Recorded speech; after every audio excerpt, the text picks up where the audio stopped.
What's going on YouTube? It's me, Fjorn, and this video I am going to go over the 10 advantages that I've listed off here of being a high sensitivity, gamer, high sensitivity, player of games. And only one of these is specific to Minecraft. The rest really aren't specific to Minecraft, like at all. They work for really every game, so that's why I'm not gonna put like for Minecraft in the title or anything. But I guess we should just get right into it. Before we do, if you could leave a like on the video and leave a comment to me, any comment really. You could literally just ask me how my day is going, or say something nice, tell me a joke, really anything.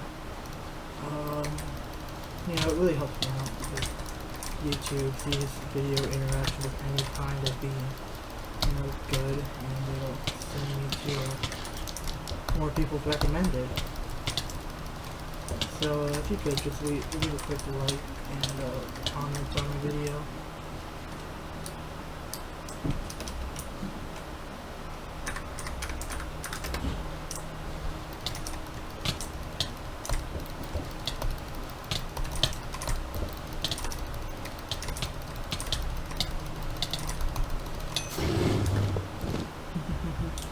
Got so mad. Alright, let's just get into this. Advantage number one is just better tracking. High sensitivity, I feel like you actually are better able to track people. Like, oh, this guy's good. I don't think there's any way I win this because I'm just not warmed up at all. Or like, I guess I'm just out of like touch of PvP, I guess. Not really warmed up, or not warmed up, but just rusty at PvP. Yeah, that's not one to do. Let's switch to Gapple first. You can track people better on a high sensitivity. It's just really easy to track people, and that's pretty important in Minecraft because people are running around you all the time trying to make it hard for you to track them. So at least especially in Minecraft, tracking people is pretty important, because people, like, a lot of things happen in Minecraft. People get lag back, you walk through people when they take no knockback or anything, which does happen. Lag spikes can cause people to just not take damage and cause you to walk through in PvP, and if you're not able to keep tracking them and kind of just, do a quick 180 there, then you're not going to like PvP very well, because that happens a lot, and they're just going to get a few free hits on you if that does happen.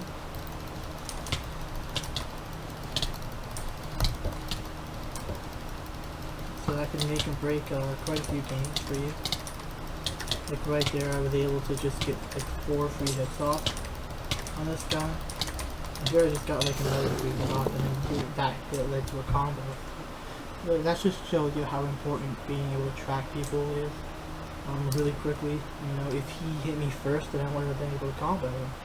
Which it should have been easy for, which at that time it was kind of a race because we just ran through each other. So it was really who could turn around to each other first.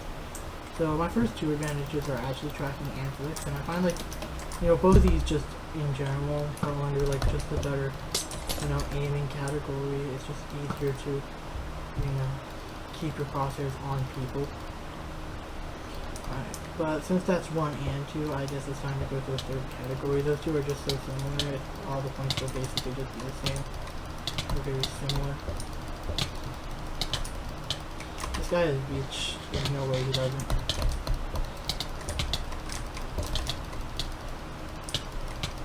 Yeah, look at that.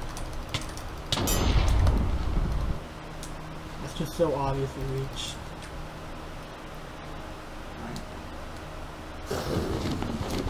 Advantage number 3. It's easier clutch in Minecraft. This is the Minecraft specific one that I mentioned in the beginning. There's like one specific to Minecraft, and that would be it's easier to clutch, just easier to block clutch, because you can look down faster. which makes it way easier to block clutch because you just have more time. And playing on high sensitivity just does feel like you've got more time for everything to do.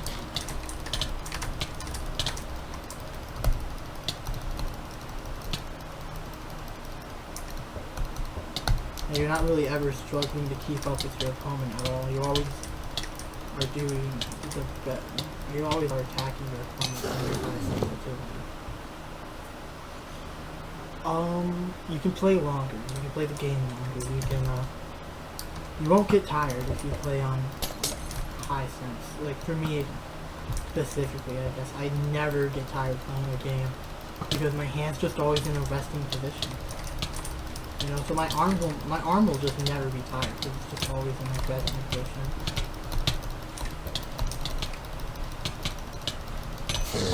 You know. And I can play Minecraft literally day in, day out for like 3 days until, you know, between sleeping and stuff, obviously. If I wanted to, you know, without having to take any breaks or anything, because like, my hand, it just won't get tired at all.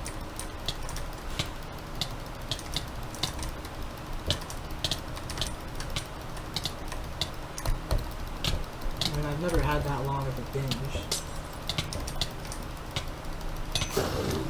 Without taking breaks, but I still would never get tired. I guess number 5, you're already halfway through the list, is you can focus more on your actual clicking. Now, if you're a like high sense player, but you're not insanely high sense, this is a really and good pro, because jitter clicking in Minecraft, for example, you can jitter click and track players really easily this way. You know, it's not difficult for you. You know, it actually helps a lot, because otherwise you'd have to be clicking like this all the way across your mouse pad, you know. And this way you can do it without having your mouse have to travel as much, so you can make jitter clicking a more viable option for your clicking strategy, which is good, because jitter clicking is, I believe, like the second fastest or whatever. I guess it's like the fastest, but like the least consistent and the hardest to aim with out of, you know, jitter, butterfly, and normal. Which butterfly has the consistency and normal has the aiming advantage, you know. But, you know, being able to jitter click, I think it's something like the fastest. I can't say for sure. For all I know, it's like the same speed as butterfly clicking. But if you are a jitter clicker, then this will help you out. You know, just playing high sensitivity. But if you play as high sensitivity as I do, your mouth is going to make a lot of micro movements when you jitter click, causing your aim to be slightly off a lot. So for me personally, that's why I don't jitter click. Otherwise, I would definitely start jitter clicking. That's why I don't get high CPS when I jitter click, is because I never practice it, because I can never use it really. Alright. So yeah, being able to focus on your types of clicking is way, you know, better with high sense. Also because you're not having to move your arm as much to aim, you can just focus on your actual clicks. You know, because you don't have to worry about your aim too much. Alright. Our next step,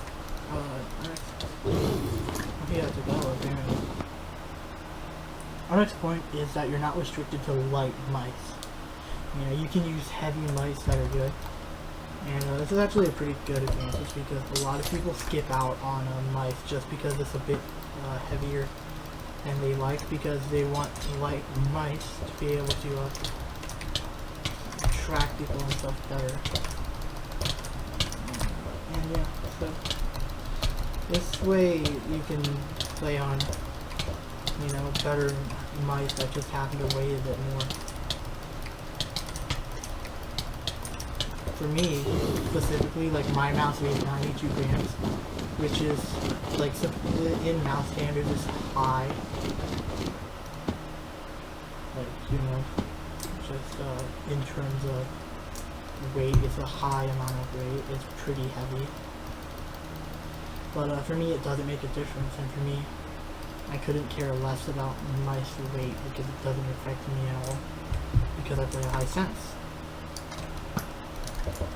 Alright, outside of games, just browsing the internet is better. That's our next point here.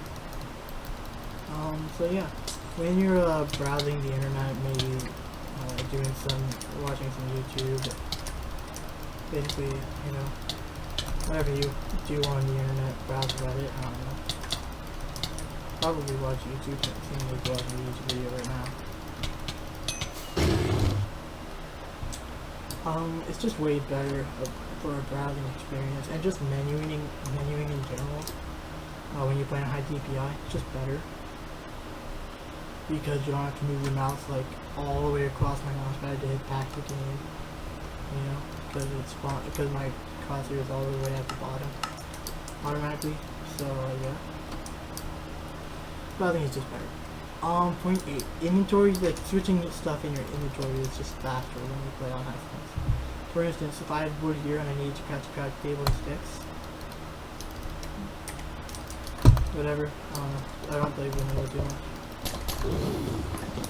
right now. Really easy, right? Really quick. Just like that. And taking these potions into my hotbar before the potions actually fall on me, and then getting a bow shot. I just got a lot of free hits on this guy.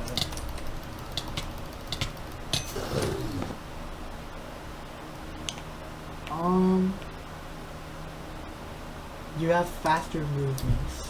You don't have to, you're pretty much going to get the first hits off no matter where your opponent is. If they run to if they're trying to run around you, you'll be tracking them the whole time.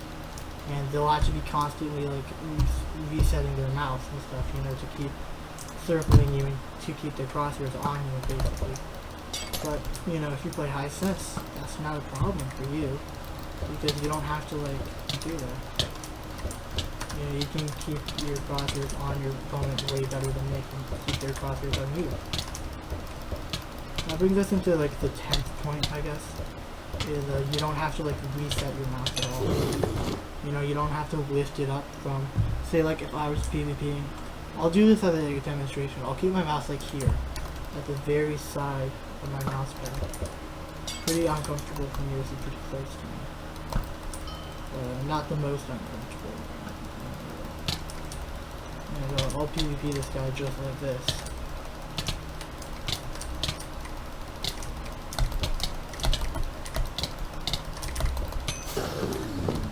See how easy that was?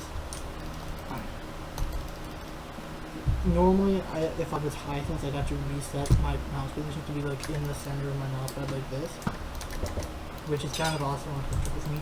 I like to keep my mouse around here, which I mean, like, it's the corner of my mouse pad, but not like the very edge like I was doing last round, where it was basically up against the edge.